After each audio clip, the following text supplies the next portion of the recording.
But first, Frank Isola joins us, as he typically does every Thursday morning. Frank, thanks for hanging.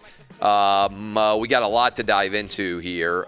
Right off the top, did Tyler Herro become a star last night with his performance in Game 4? I watched the guy play at Kentucky. I'll be honest with you. I didn't think he was going to be anywhere near the player that he already is in the NBA, and I think a lot of NBA teams agreed with me because he fell to wherever he did in the first round. A lot of teams passed on him. But, boy, he took control of that game last night. He really did. And I always felt, when I watched Miami play during the season, I thought, yeah, but, when you get to the playoffs, I got a lot of young guys, and you have to go on the road. It'll be a much different story. He's played well all throughout the playoffs. Unless that would have been a home game anyway for Miami. But there is something about him. Like, he reminds me of Steph Curry. It's just his ability. He's confident and cocky at the same time. He plays like he believes that he's the best player out there, but he's also composed. Like, he doesn't really force anything up. He doesn't take crazy shots. He's not really working the referees that much. You can tell he was really frustrating the Boston Celtics. That was as good of a performance as you're going to find for somebody under the age of 21. I mean, that was all game long. It wasn't like he got hot for one moment. I mean, even late in the game when Boston was trying to mount the comeback, he made some incredible shots. That is a great pick by the Miami Heat. And how about there were times where he's playing point guard. How dangerous is that going to be? It's kind of today's NBA where you get these combo guards that can score. He's athletic. He's become one of the stars of the bubble. There's no question about it. I know we've seen a couple, at least twice, the Denver Nuggets come back from a 3-1 series deficit. But do you feel like Miami, given the fact that now, I believe, if my math is right, the Heat are 11-2 in the NBA bubble so far, do you feel like they basically punched their ticket for the NBA Finals last night? I just don't know about Boston winning 3 games in a row. If you look at the way Miami plays, they just look like they're more together. Coaches talk about it all the time, like everyone's pulling in the same direction. Where Boston, offensive, I mean, how sloppy is Boston? They're so careless with the basketball. And I actually thought a crucial play, there was a moment last night when they finally took the lead in the fourth quarter. Boston finally took the lead. Miami calls timeout. Coming out of the timeout, Jimmy Butler, I think he took a long 3 that he missed, but Bam Adebayo got the offensive rebound and laid it right back in. They just don't make winning plays. They don't rebound the ball. They're way too careless. They're sloppy. Marcus Smart takes some crazy shots. After what happened after Game 2 with them getting into it in the locker room, which I actually don't think in some ways is the worst thing. It's good when guys show emotion. But, they had double-digit leads in those first 3 games, and they only won one of them. And then last night, it felt like they were playing catch-up all night. I just don't see Miami. I think Miami right now is just on such a roll. What are they? I think now 11-2 in the playoff games, which is incredible. I don't see them losing 3 straight. Here's a stat for you that blew my mind. All right, so we got, I think tonight, if I'm correct, the Nuggets and the Lakers play Game 4 in the NBA. We also have NFL Week 3 action coming back, and that means the NBA is going to be going head-to-head now with the NFL again, and then college football and the NFL again going into the weekend, everything else. But I saw this, and I was like, my God, that's unbelievable. So you watched, I know, we talked about it, the Michael Jordan documentary that was about the 1990 Bulls that was so popular. Yep. It feels like it was like 15 years ago now. It was the middle of the quarantine back in May, I think it was, and early June when the NBA Finals typically would be going on. And an average of right at 6 million people watched every one of those documentary episodes. There were 10 of them. 2 a night, 5 straight Sundays, I think it was, to take you guys back in time.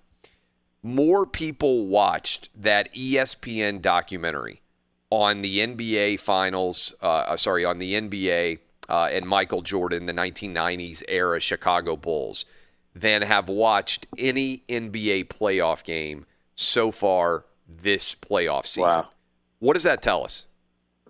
Well, I think a lot of it has to do with just how bizarre of a season it is because people are not used to watching basketball, starting on July 31st and where we are now in September. It'll be interesting to see what happens for the NBA Finals. I would think the NBA Finals compared to other NBA Finals will be rated lower just because it's going to be smack dab in the middle of October. But I think that just has a lot to do with it. It's just like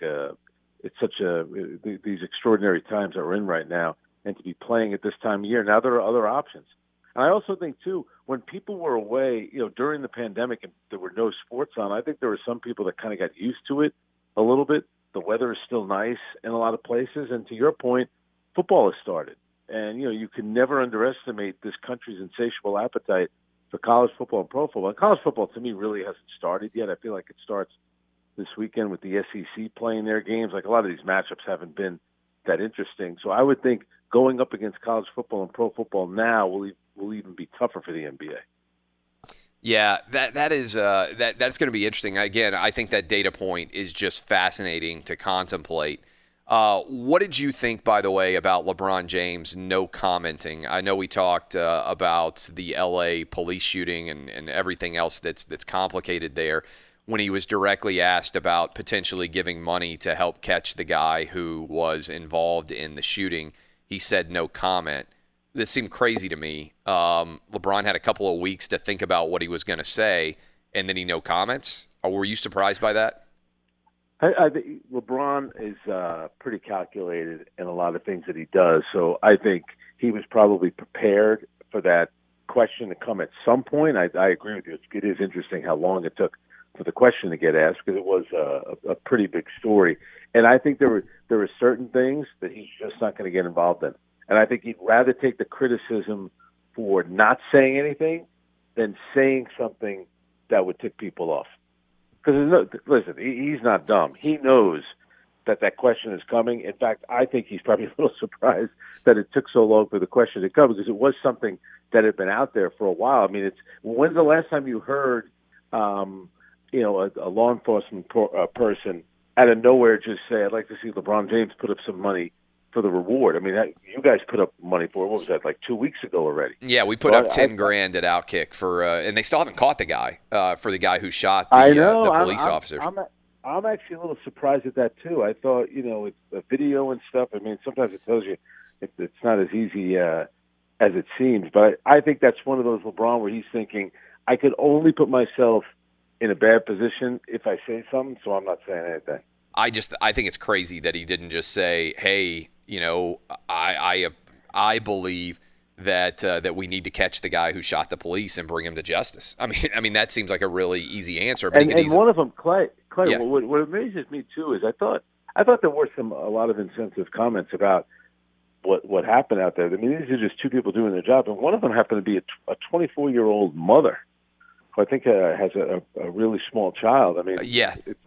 I think you're talking about the police officer who was shot in L.A. She's a young mom, I think. Yeah. Yeah, I mean, she was shot in the face. She ended up helping the other guy. She put a tourniquet on him. It seems like 2 years ago when during like the height of the Me Too movement, this would have been someone that would have been held up, as a shining example of women empowerment, and it kind of seemed like that she got swept under the rug a little bit. I thought that was a little disappointing. What do you think? Let's shift gears. And I know you got a busy morning, so we're just going to hit you with one more question. What do you think about the return of the NFL? You've got the Miami Dolphins and going on the road, I believe, against the Jacksonville Jaguars. Minshew mania. Gardner Minshew's played really well. Everybody thought, hey, the Jacksonville Jaguars, given their offseason moves, a lot of people believe they were tanking for Trevor Lawrence. That seems pretty clear it's not the case. The Miami Dolphins haven't yet put it together. How close do you believe we are to seeing Tua? And if the Dolphins go lose to the Jags, is it basically Tua time in Miami? If you look at two of the top quarterbacks in the NFL right now, Mahomes, he didn't play as a rookie. You look at Aaron Rodgers, he didn't play as a rookie. I just think now there's so much attention on these players, and I also think the coaches are under a lot of pressure. I mean, there have been coaches that have fired after one season, but I think that Brian Flores, everybody last year wanted him to tank. They wanted him to lose, as if like losing is a great way to build your program. So I think he's going to get in there at some point, but I think we do tend to rush this stuff. Because I'm watching. I mean, I don't know if you got a chance to see the Chargers Kansas City Chiefs game. Oh yeah, I watched almost the whole thing. Yeah. This guy, Mahomes, and Tony Romo was so right. I was thinking at the time, like, why are you giving the ball back to this guy in overtime? You really don't think he's going to come down the field and score? Like, I feel like Kansas City, when they have the ball, I keep thinking how hard it is in a situation where they need to score, how hard it is to stop them on 4 downs. How about the 3rd and 20 when the guy ran for 21 yards? I mean, he to me is at just a different level than ever. And I think we talked about it. And I like Deshaun Watson. I think he's a good player. But, he got the money. Everybody's like putting him up there with Patrick Mahomes. Folks, slow down a little bit. This guy is just at a different level. I mean, when he has 4 downs to gain 10 yards, you're in a lot of trouble. I've yet to see. You saw it last year in the playoffs. You saw it in Week 1. You saw it this past Sunday against the LA Chargers. When he needs to score, and they don't even care about the clock. They let the clock run down. He'll score with 10 seconds to go, 5 seconds to go. It's really, he is just at a different level. It's pretty phenomenal. Yeah, I think there are 3 quarterbacks right now in the NFL that are on a different level in terms of throws that they can make any given week. The more and more I think about it, the more and more I watch. Russell Wilson, who I think is going to be the MVP of the league this year. Aaron Rodgers, who having Jordan Love drafted behind him seems to have put him on a different level. Yep. And certainly Patrick Mahomes. And then I think there's a substantial drop-off. Not to say other quarterbacks can't get to that level, but in terms of the throws that they can make on any given game, those 3 are the best throwers in the NFL. Frank Isola, I appreciate the time. We'll talk to you next week, and have a good Thursday, and thanks for getting up early with us. Thanks, Clay. Take care. That's at the Frank Isola. I'll open up the phone lines now. We'll go to Dub. Do we have the phone lines open? Are we good to go there? Yes, sir. We got some callers ready to go right now if we need them. All right, let's go ahead and take some calls right now. You can react to my open, 877-996-6369. For those of you just getting in your cars, I was reading what ESPN tweeted last night from their official ESPN account. They shared Colin Kaepernick's ridiculous, idiotic propaganda. And Colin Kaepernick said, the white supremacist institution of policing that stole Breonna Taylor's life from us must be abolished for the safety and well-being of our people. And then he said, #abolish the police. Almost no one wants to abolish the police. Almost anyone with a brain recognizes that if you abolish the police, that you are going to lead to more death, more murder, more shootings. Also, abolish the police and calling the police white supremacist directly leads. When Colin Kaepernick makes those comments, I want you to listen to me carefully. I believe it directly leads to police officers being shot, because abolish the police and calling them white supremacists makes them targets. Colin Kaepernick, thanks to the First Amendment, has the right to share his idiotic opinions. I have the right to fire back and point out how stupid and ill-conceived those opinions are. But ESPN has a massive platform. Kaepernick is not an athlete. He is not a current sports figure. There is no reason, he's not even commenting on a sports-related issue. There is no reason whatsoever for ESPN to be spreading the false propaganda that they did. I believe spreading of lies like these is directly connected to police officers being shot all over this country. 877-996-6369. Let's get a couple of your calls in, and then when we go to break, you can load the phones up, and I'll allow people to continue to weigh in. Who's up first, Dub? Yeah, we got Tommy in Florida. Tommy, what you got? All right, man, great show. I have a comment, and then I have a solution to this problem, actually. First of all, NFL and NBA players are made up about 80% of the league is black. They average over $4 million per their salary. These guys grow up a lot of times in the inner cities. But what happens once they get their contracts? They all move. They don't want to be neighbors to the George Floyds of the world and Freddie Grays and so on and so forth. LeBron James lives in Brentwood, or at least he had a house in Brentwood, 0.06% black. So my question for you, and I'd like your comment on this, and then I have my my answer here at the end, is why do these guys leave if everyone else is so racist? Why don't they stay in the neighborhood that a lot of them grow up in? So there's their hypocrisy. My answer for this entire problem, this whole issue, is when smart people need to say smart things, they need to stop apologizing. So they need to not do what Drew Brees does, because all that did was give all these people power. Say smart things like you do. You guys on the show, you say smart things, you're smart people, and you refuse to apologize for them. So I'd love to hear what you have to say about that. Yeah, sorry to cut you off. Thanks for the call. I don't apologize for what I say because I'm comfortable in the facts and the fact that I review them. I don't begrudge anybody for deciding to move their family into a better neighborhood or give them better opportunities. That's the American dream. But one of the reasons why people want to move to safer neighborhoods is because it's safer, because there's less crime. And the reason why there is less crime is often because there is more money being spent on law enforcement on a per capita basis. That's why there are safer neighborhoods. Schools are better because the police upstand and uphold law and order. And the idea that we're tearing down police and making them targets and that athletics is a big part of why that's occurring is frankly insanity.